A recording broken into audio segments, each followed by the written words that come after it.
This is the Happen to Your Career podcast, episode 190.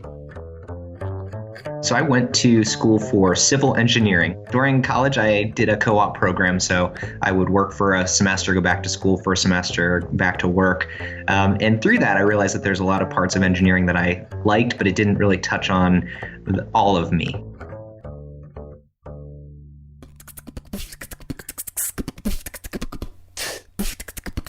This is Happen to Your Career. We help you stop doing work that doesn't fit you, figure out what does, and then make it happen. Whether you're looking to do your own thing or find your dream job, you've come to the right place. I'm Scott Barlow.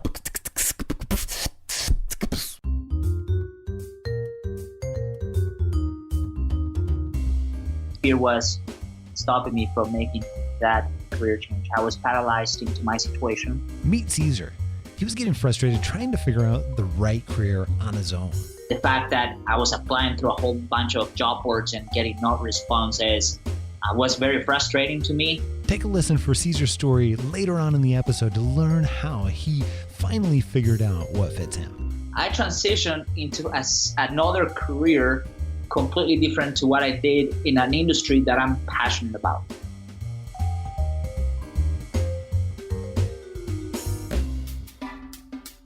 This is Scott Anthony Barlow, and you are listening to Happen to Your Career, the show that helps you figure out what work fits you by exploring other stories.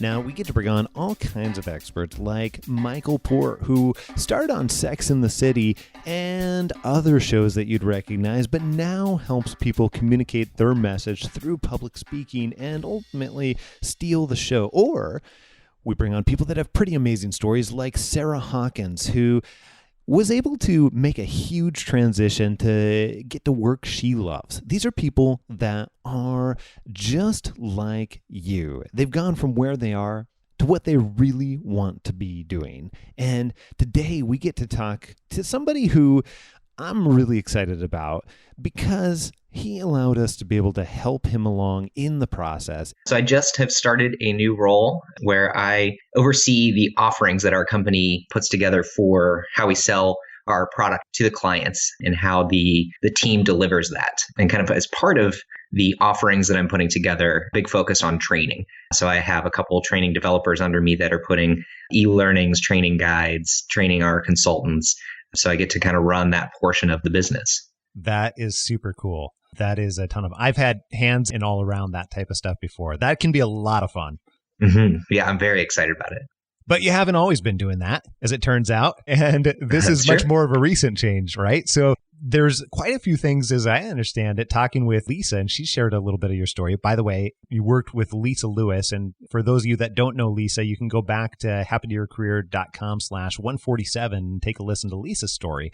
But before that, you have had quite the career. So where does this start for you way back? Not even the job before this necessarily, but if we go back even further, what did the beginnings of your career look like? Yeah, absolutely. So I went to school for civil engineering, so quite a little bit of ways away from working at a software company that I am today. Yeah, I would say so. Yeah. But yeah, during college, I did a co-op program. So I would work for a semester, go back to school for a semester, back to work. And through that, I realized that there's a lot of parts of engineering that I liked, but it didn't really touch on all of me. I was finding myself leaving work, going back to campus, getting really involved in campus ministry and getting involved in a fraternity and being really active on campus and realizing that engineering was not all of me. So I kind of explored doing some volunteering after I graduated and I settled on a teaching program in Omaha, Nebraska. So I went to Omaha and taught for 2 years while working on a master's degree and taught middle school math and really enjoyed it, but very quickly learned that teaching was not my thing either. So I didn't realize you had a detour over to Omaha. Oh my goodness. I did. I've spent some time in Omaha. Almost moved there, actually. Very, very close to moving there. There's a lot of really cool things about it that I just did not know, and I visited Omaha. Mm-hmm. Yeah, absolutely. No, my wife and I, really enjoyed our time there and considered kind of settling in permanently, but it was just a little bit further away from family than we like. So we moved a little closer to home. But yeah, Omaha was a great experience with the city. Absolutely. Very cool. So you went down there and you were teaching there and determined after being in Omaha and that it's further away from family that, hey, maybe this isn't the right thing for me. So what happened from there then? Absolutely. So fortunately, coming from a teaching position, I kind of had a summer as kind of a buffer to figure out what was next. So I did some reflection and tried to figure out where would be a good fit of my engineering and my education background, and found technical consulting. So kind of getting into more of a software space, working with clients, but working with something that's still fairly technical. And it seemed to kind of have all the things that I wanted. And once I got into the company, I actually started as a help desk.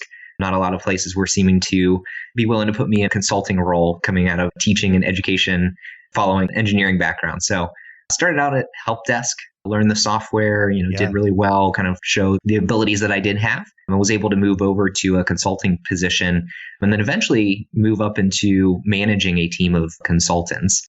So hold on, back up here for a second, because I think you just glossed over a whole bunch of stuff that I'm sure took place in order for those things to happen. It wasn't like you walked in necessarily and you started help desk and then boom, hey, let's get this guy in managing the team. I'm guessing, shot in the dark, that probably wasn't the case. So I'm super curious, what happened in between there that took you from one spot to another, because I'm guessing some things enabled that for you, right?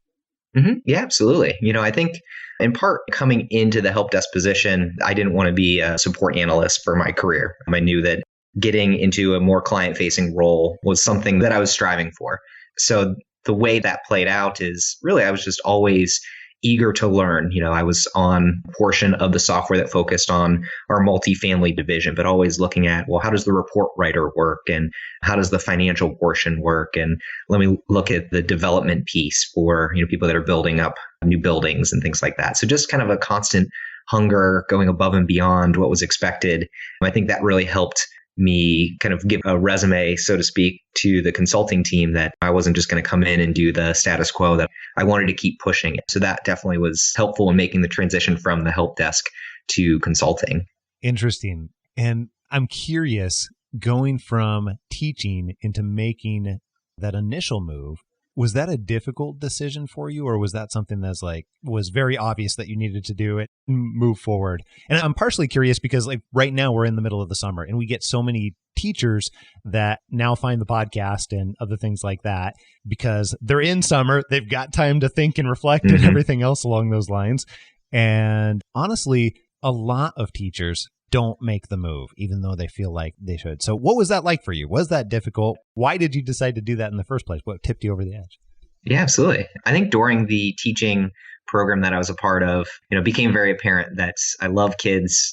I like to think I did pretty well as a teacher, but I became pretty apparent that I didn't have what it takes to be a teacher full time for my career. I struggled dealing with the parents. I know I was looking for kind of some getting more into the complexities of kind of problem solving and troubleshooting, whereas, the lesson plans were kind of consistent from the first year to the second year. Yep. So just it hit on a number of key pieces that were helpful for me, but again, kind of not the whole package. Yeah. So there was a lot of frustration. I think I was struggling to try to make things happen and really get the deep analytical pieces of me that I had in engineering. I feel like I kind of lost that in education.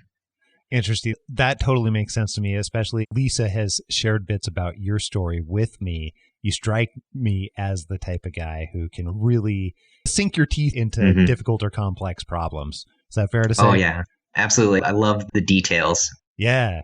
Give me lists and let me dive in and really see things from top to bottom. Okay, that totally makes sense then. So you're absolutely not getting some of that and needing so much more of that as you're in this teaching role, and you end up making the move and going into help desk and taking some, I think, great steps that cause you to move through the ranks pretty quickly, it sounds like, which is very cool. So what happened from there, Jason? Yeah. So working as a consultant, I was doing a lot of projects kind of on my own, running really efficiently. The management team didn't really need to check in on me too much. I was kind of running my little portion of the business pretty well, and slowly started to kind of mentoring the younger consultants and taking the portions of the software that I knew training them so that they could take on those portions of the trainings that I was doing and move on to bigger, better things. And, there was an opportunity. One of the managers left the company and pursued another opportunity. And so I had already kind of expressed a desire for taking on more and had proven that I was doing all right in my current role. Yeah. So the leadership team gave me a shot as managing, a group of consultants. Very cool. So they brought you on board and you're now managing this team of consultants, which sounds awesome. And I think from the outside, probably looks like pretty great job. So what on earth happened over the course of time that caused you to say, hey, this isn't right for me anymore? Yeah, absolutely. Well, I think you have it right there, Scott. I mean, this looked like on the outside, the ideal position for me, a combination of working with clients, doing very kind of more technical, deep diving things, being a leader, which is always something that has interested me, managing a team, and it seemed like everything was going to be good. And then, one day I was on the road traveling to visit a client and kind of looked up and went, what am I doing? This should be everything that I want. It should be hitting all the right things. And for some reason, it just doesn't feel right. And I feel like I struggled with that for a while before really asking for help, pursuing a career coach. I kind of sat with it and talked with family and friends and, prayed about it, journaled, tried to figure out what is wrong, but this looks right on paper, but it just doesn't feel right when I wake up in the morning. What do you feel like after going through all that? You know that deep down, you sort of know something isn't right, but what did you determine were some of those things that actually weren't right, were misaligned, or whatever else it might be after going through all the journaling and talking with people and everything like that? Mm-hmm. Great question. I think in part, and this didn't come out until a lot later, but realizing that there's a little bit of an entrepreneurial bug in me, so to speak. There's a desire to run my own business someday. Lisa really helped me kind of help uncover that. But I think that was part of why I was struggling to really pinpoint. I grew up, my dad was successful in business, working as an employee, moving into an executive level. I thought that was the path to go. That sounded right. He enjoyed it. It seemed like that, that was a good place for me to go. And not until after working with Lisa did I realize that, I have a desire to branch out, do my own thing someday. So, I think that was part of it. I think the environment, the leadership team that I was a part of, wasn't as fruitful as I would have hoped. I really enjoyed the people I managed, the team that I led, a lot of the work that they were doing. But my upline was not one that I gelled with as much as I would have liked it to. I didn't feel like I was on a part of a team in the way that I was leading my team. So I think it was kind of a combination of a desire to branch out on my own one day and not necessarily being in the right environment for me.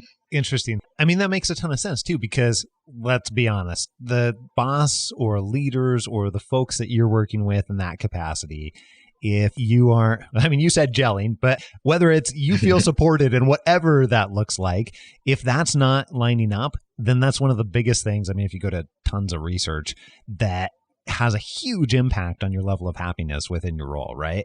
Mm-hmm. That is incredibly important. So first of all, kudos to you for actually doing something about it. What was the point, or what was the period of time where you said, hey, look, I'm done journaling, I'm done talking to people about this, but I need to actually do something to be able to change this situation? What took place in order for you to get that? Great question. I think in part it was one of my close friends. He had hired a business coach. Yeah. He is in the process of kind of launching his own professional speaking, career coaching type of company, and hired a coach and just talked about how beneficial it was and how it's good to have that accountability partner, someone to ask the challenging questions to keep you moving in the right direction.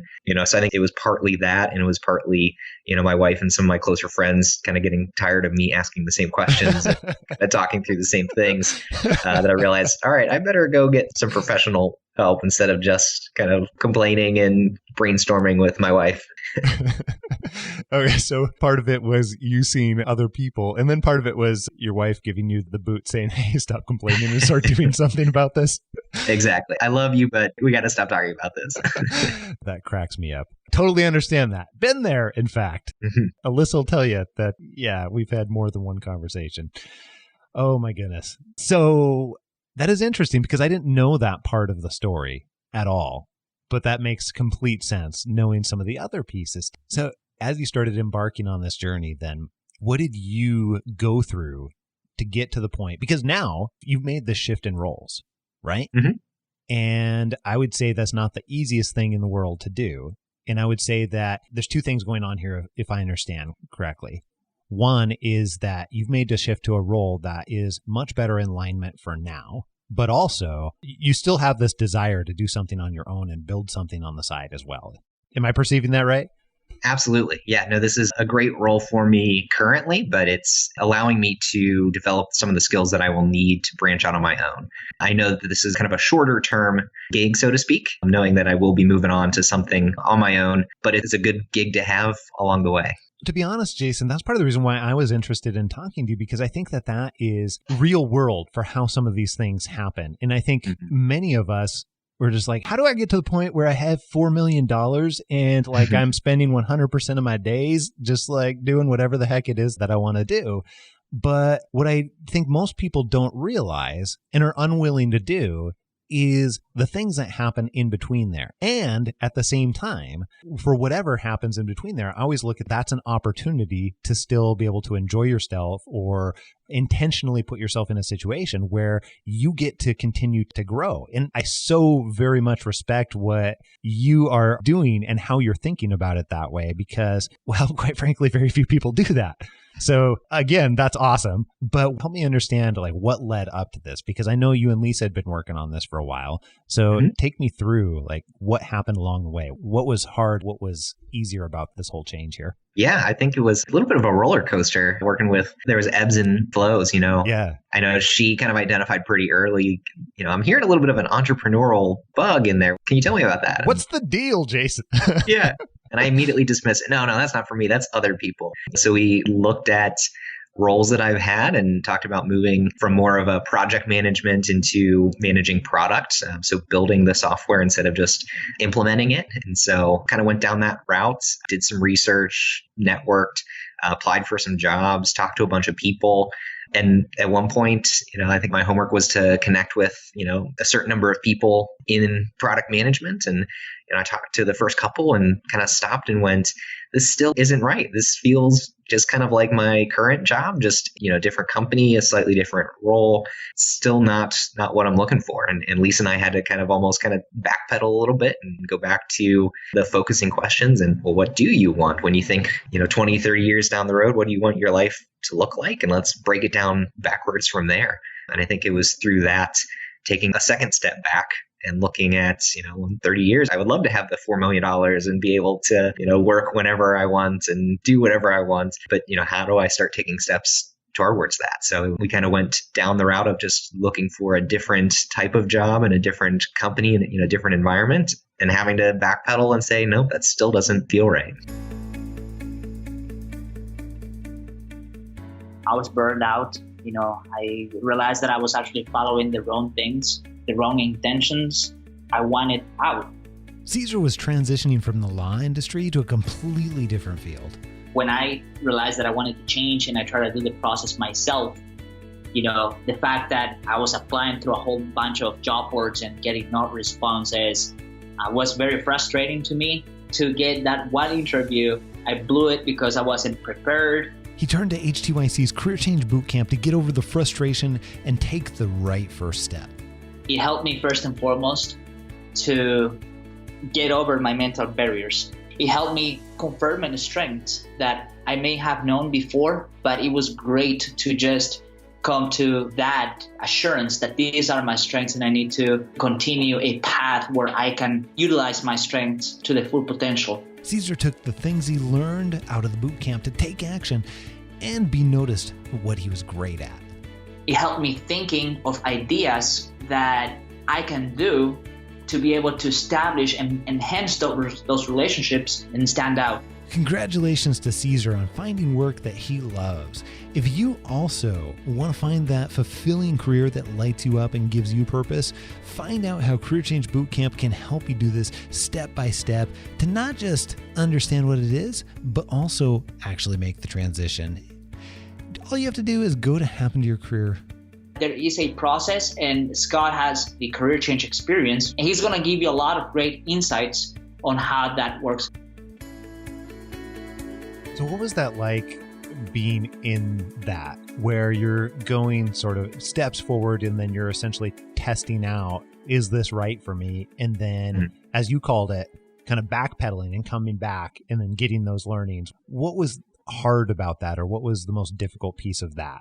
Yeah, I think the hardest part for me was to really sit with the topics, to really get deep into why do I want to make this change? And Lisa was really good at, she'll ask a question during one of our coaching calls, and, I'd have one or two or three answers, I could put together pretty easy. And then she would ask me for a fourth, and that would get a little bit more challenging. And then she'd ask for a fifth, and it'd be really hard. And then she'd say, great. Okay, so tell me a sixth and then a seventh. And it was those sixth and then the seventh reflections or kind of clarifying questions that really got me past just the surface level and getting down into, what do I really want to do? Like, why am I pursuing product management? Or, why do I really want my own business in the future? And it was having to sit with that, because it's uncomfortable to really get down to the deep questions of, what do you really want to do in your life? It is uncomfortable. It is. Yeah, it was difficult. That's super interesting. And I love how you're putting that, though, because I think that helps people understand real world, how this stuff actually works. Because I think logically, we all know that as you're tackling these really difficult questions, there's going to be some, steps forward and step back and everything like that. But as you're in that, it's hard.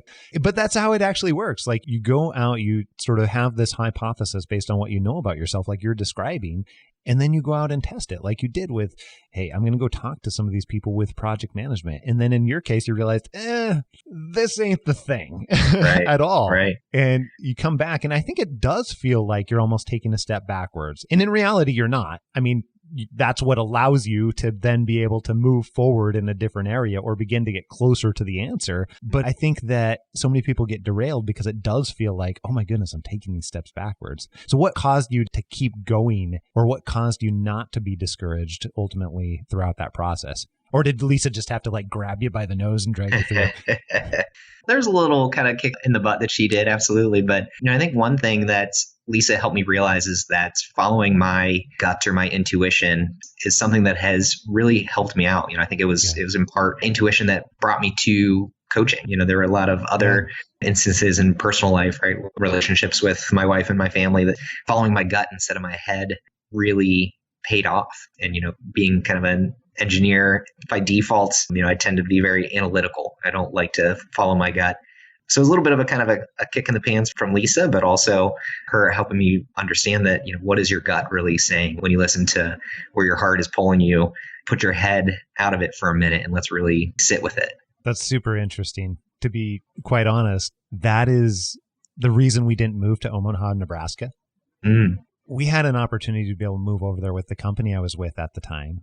And we'd been talking about this, and we had been actively planning to be able to move over there because that's where they were located, and went over there, visited it, loved it.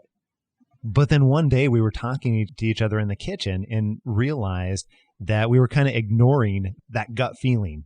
And also at the same time, we realized that, hey, our plan was to move to Omaha, Nebraska to get some experience so that we could move back to Moses Lake, Washington, ultimately, which was our end goal. And we kind of eventually looked at each other across the table and are like, why are we doing this? Like, why are we ignoring we'd been doing the exact same thing that you were describing, where we were just logicking the crap out of it with our head and totally ignoring our heart. And that's super interesting that you bring that up. So for people that are just starting to pay attention to that, what advice would you give them to push off some of that stuff? Because our head overtakes a lot of the time and start ignoring that gut feeling. How have you done more of that? Yeah, I think you have to create space in your life to sit with it, right? And I think for me, it started in the morning doing, journaling. The first 15 minutes or so, I just pull out a notepad and just start writing, and, no agenda, just whatever's on my mind. I think just getting in that habit of being more reflective, of sitting and just, what am I feeling right now? No questions, no lists, no details, just where am I? And one thing that I did while I was working with Lisa, I actually used some of my paid time off. So I took about pretty much one day a week for probably 2.5 months, so 8, 10 days where I just took a Monday off or a Friday or a Wednesday, kind of switched it up and just created some space to go for a run, to do some reading, to do some networking, and really just to have some time to sit and think and just reflect. So I think that was what was most helpful, is just creating a space where there wasn't an agenda, there wasn't a to-do list. It was just sitting down and listening to your gut. That, I think, is invaluable advice. And it is also something that some people might have heard before, creating the space. Mm-hmm. What prompted you to actually do that and actually take action on it, though? Because I think so many of us think about that and we're like, oh, I'm planning on using part of that time off for this other thing over here. And how did you prioritize that high enough in your life? Because clearly it's paid off for you, but I don't think when we're on the other end thinking about it, it's hard to see where that payoff is going to be in order to create that space, because it's not a straight line type event. It's not like if I do this automatically out the other side, I'm going to have these insights and that's going to lead to $4 million in cash and whatever. I don't know, whatever comes with that, I guess. But yeah, what did you do to allow yourself to take action on it? Yeah, I think the morning journaling I read The Miracle Morning by Hal Elrod. Oh, yeah. Just hearing his story about taking care of his lifesavers, scribing, affirmation, visualization, exercise, reading, that hearing all of those things, it seemed like I could get up 15, 20, 30 minutes earlier and do some of those things first thing in the morning. Why not? So I think that was kind of the first seed that really got me started. But moving to taking the time off, which, was kind of a big step, but, I had put together a list of, all right, so I know I need to make a change. Lisa's helping me see that branching out and doing my own thing is something I'm considering. Where do I want to go with this? And going back to the analytical mind, I made a list of all the things I could do, right? I could just dive into a side business, full jump out of the airplane, build the parachute on the way down. I could take kind of a part-time job just so I'm not no income while I'm trying to figure things out. Yeah. I could move to a different company, a different role. And, ultimately when I looked at the comprehensive list of everything I wrote down, taking time off just to have some space, that just jumped out as the best option. That is super cool. Two things that I'm taking away from that.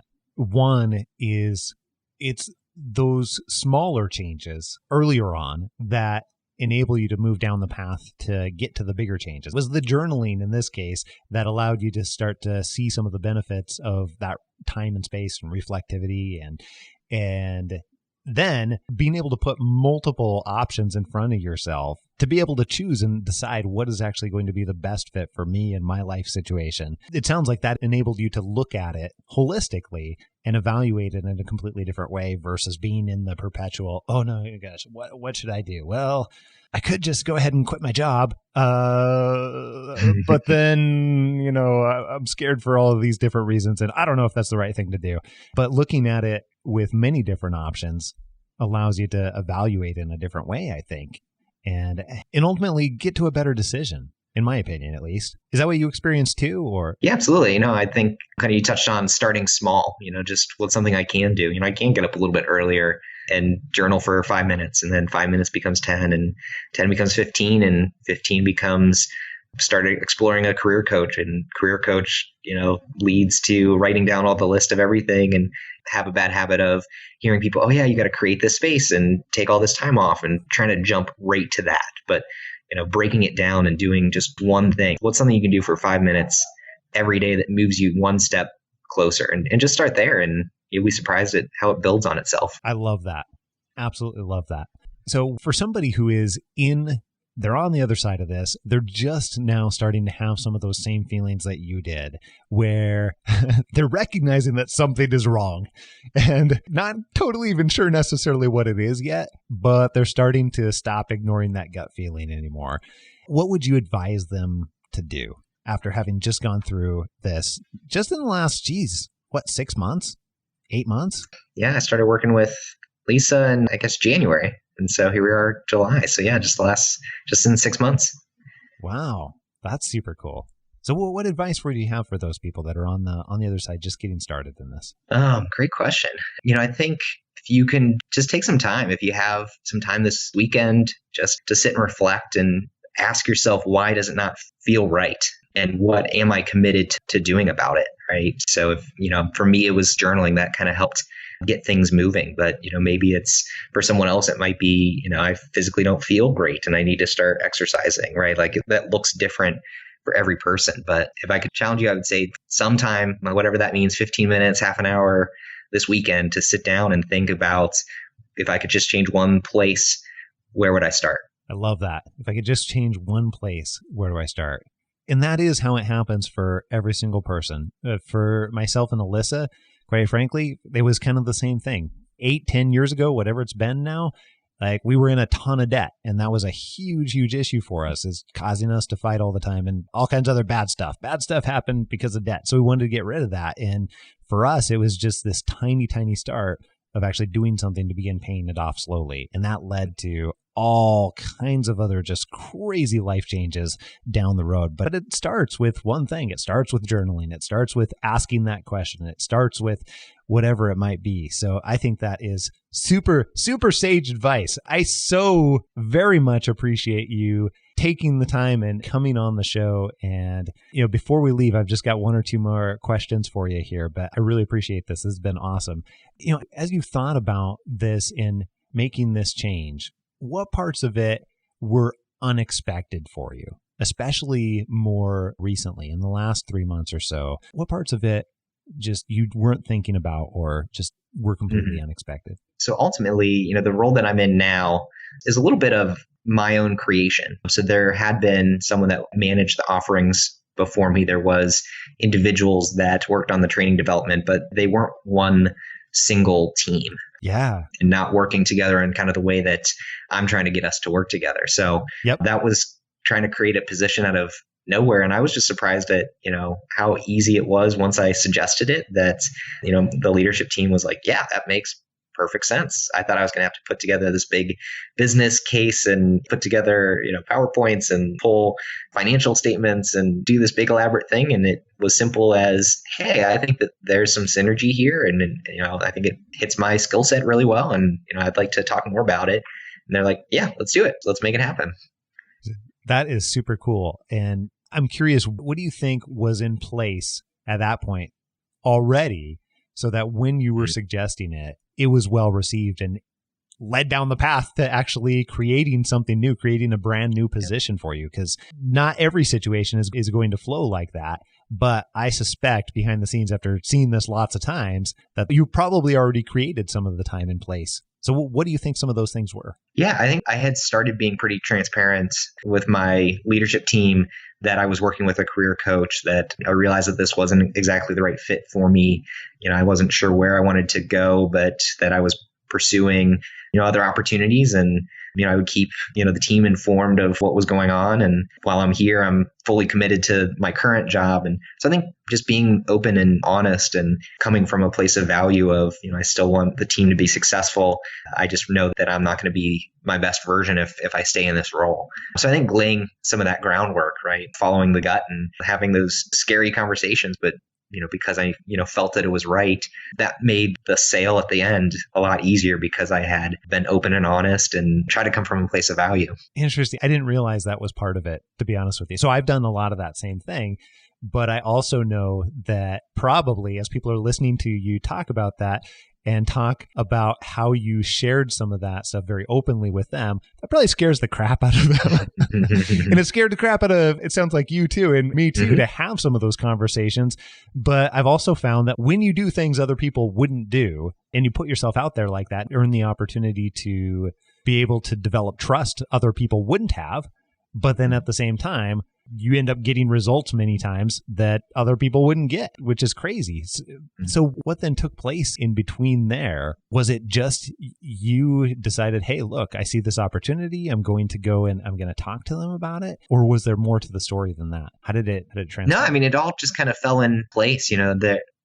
I had been seeing that kind of opportunity. I'd been seeing, those portions that I enjoyed and not really having a fully formed thought. And then a different part of the organization was kind of going through a reorganization. Some of the senior leaders were realigning to kind of help our company be built for growth. Recently, I had a few acquisitions.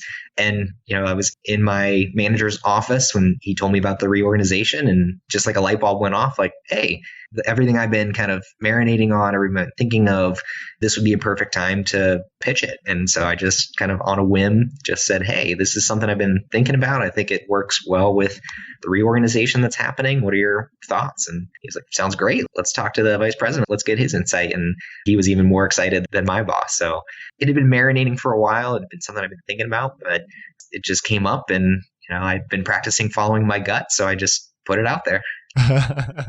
And now I bet you're glad you did. Absolutely. Yeah. That is amazing. Congratulations again, by the way. Thank you. Because I've only gotten to do that over email and haven't had the opportunity to share that with you, I guess, not face to face, but as close to face to face. Everybody else is going to hear it on audio. But that is absolutely amazing. Hey, thank you again, Jason, for taking the time and making the time. This has been awesome. Absolutely. Yeah, this was great, Scott. I appreciate it.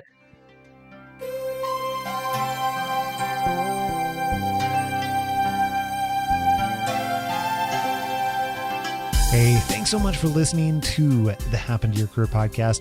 I really, really appreciate it. And I appreciate you. And guess what? We've got plenty more coming up next week, right here on Happen to Your Career. So take a listen to what we've got in store for you next week on the Happen to Your Career podcast. You will inevitably hit a point where you have grown and developed in one direction and prioritized and crystallized your values, and the role or the organization or the work has shifted so that it's not totally in alignment.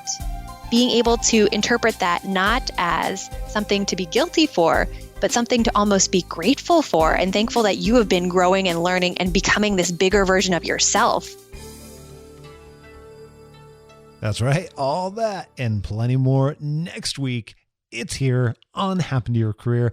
I will see you next week when the episode releases on Monday. All right. I am out. Adios.